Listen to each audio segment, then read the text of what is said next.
Shalom everyone, this is Yahuda ben Israel. I hope everybody's been doing all right. Hope y'all's been with you.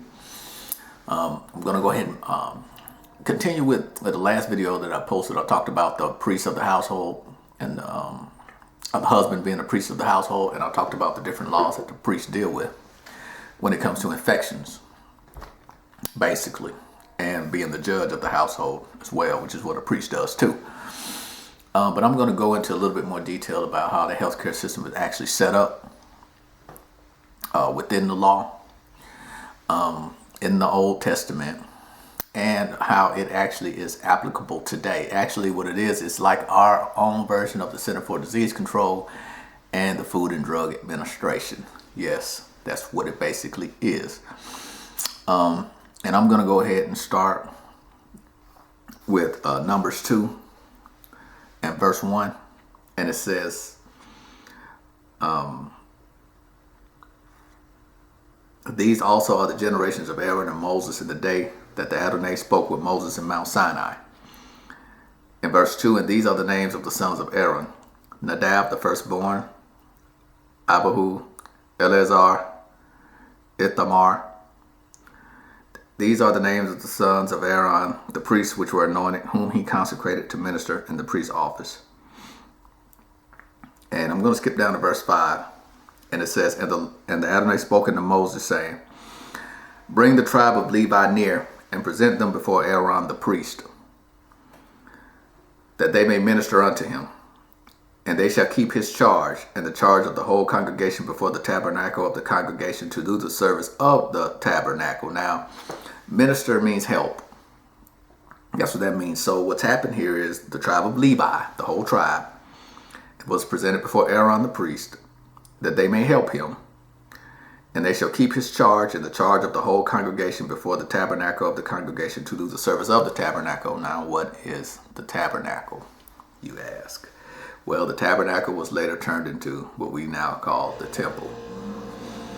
And thou shalt appoint Aaron and his sons, and they shall wait on their priest's office, and the stranger that cometh nigh shall be put to death. So in other words, no other nationality could deal with that tabernacle. So that whatever nationality is around, they have to stay out of that tabernacle. And I, behold, I have taken the Levites from among. And the Adonai spoke unto Moses, saying, and I, this is verse 12, and I, behold, I have taken the Levites from among the children of Israel, instead of all the firstborn that open up the matrix among the children of Israel. Therefore the Levites shall be mine, because all the firstborn are mine. For on the day that I smote all the firstborn in the land of Egypt, I hallowed unto me all the firstborn in Israel, both man and beast. Mine shall they be. I am the Lord. And then he went on to number the Levites amongst the house of Israel. Now, I'm going to read Numbers 1 and verse 48. For the Lord has spoken unto Moses, saying, only thou shalt not number the tribe of Levi, neither take the sum of them among the children of Israel. But thou shalt appoint the Levites over the tabernacle of testimony, and over all the vessels thereof, and over all the things that belong to it. They shall bear the tabernacle and all the vessels thereof, and they shall minister unto it, and shall encamp round about the tabernacle. And when the tabernacle setteth forward, the Levites shall take it down. And when the tabernacle is to be pitched, the Levites shall set it up, and the strangers that cometh nigh shall be put to death. So again, it's the job of the Levites to do all of that, to work with that tabernacle. No stranger could come near it to work on it, or to do any work to it or in it. And the children of Israel shall pitch their tents, every man by his own camp, and every man by his own standard throughout their hosts. But the Levites shall pitch round about the tabernacle of testimony, that there be no wrath upon the congregation of the children of Israel. And the Levites shall keep the charge of the tabernacle of testimony. And the children of Israel did according to all that the Lord commanded Moses, so did they. Now, the reason why I read that, it should be obvious. But I'm going to go ahead and I'm going to read Numbers chapter 4 and verse 1. And hopefully this will clear it up for you all. And the Lord spake unto Moses and unto Aaron, saying, Take the sum of the sons of Kohath from among the sons of Levi after their families by the house of their fathers, from 30 years old and upward, even until 50 years old, all that enter into the host to do the work in the tabernacle of the congregation.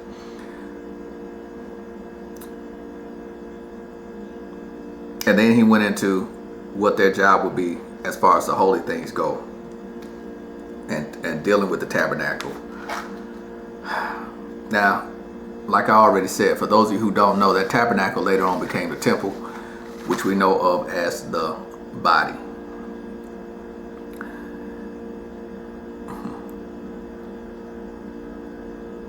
For anybody to think that as Hebrew Israelites we don't have a healthcare system, it doesn't make any sense. You know, it's a silly thought.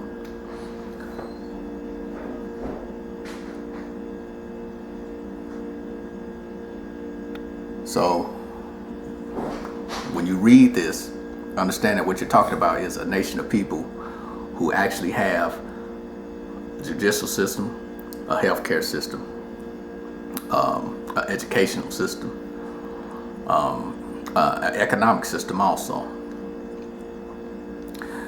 Now, I'm going to read something else that goes into this also, and that is Numbers 35:1. And these, what I'm about to read, is basically what I like to call our healthcare centers, but most people just know it as the Levitical cities, or the cities that the Levites were given in the land of Israel, or excuse me, in the different tribes of the house of Israel. But let me read it. And the Lord spoke unto Moses in the plains of Moab by Jordan near Jericho, saying, Command the children of Israel that they give unto the Levites of the inheritance of their possessions cities to dwell in. And you shall give also unto the Levites suburbs for the cities round about them. And the cities shall they have to dwell in, and the suburbs of them shall be for their cattle, and for their goods, and for all their beasts. And the suburbs of the cities which you shall give unto the Levites shall reach from the wall of the city and outward 1,000 cubits round about. And you shall measure from without the city on the east side 2,000 cubits, and on the south side 2,000 cubits, on the west side 2,000 cubits, north side 2,000 cubits, and the city shall be in the midst. This shall be to them the suburbs of the cities. Now, a lot of noise going on around here, but I'm going to keep reading this. And among the cities which ye shall give unto the Levites, there shall be 6 cities for refuge, which ye shall appoint for the manslayer, that he may flee thither. And to them ye shall add 42 cities. Now, when most people read this, this is what they think about when they read these cities. It's just a place for a person to flee to. But that's only actually a few of those cities. It's not all of them. There's just a few cities that's appointed for that purpose. But what you have here is now you have a situation where not only are the Levites, along with the priests, in charge of the body, the tabernacle of testimony, but they also now have cities within the actual within the different tribes of the house of Israel, spread throughout everybody's land. It's sort of like today when you go into a city and you go into a certain part of town, and just a few, you have 5 or 6 blocks where there are nothing but hospitals. It's basically the same type of concept, but with this, we do it with our whole tribe of Levi. And like I said, some of these cities, just a few of them, are cities of refuge for people who have shed blood by accident, or sometimes on purpose. And before someone else or a family member gets mad, they can run to those cities of refuge and hide. But that's just a part of what's going on here. Now, I'm going to talk about how the Levites actually get paid, because they do get paid. A lot of people, when they read this, they just, they just look at it as tithes, offerings, sacrifices, things of that nature. But you have to understand, they have to get paid for their services too. So yeah, we have a healthcare system, and we have a center. It's like a center for disease control, which is when the priests deal with the different infections that they deal with, which is basically what it is. It calls it leprosy in the scripture, but it's infections. If you read the scripture, that's what it is, and mold. But they also are getting paid for this. And what I'm going to read is Deuteronomy 18:1.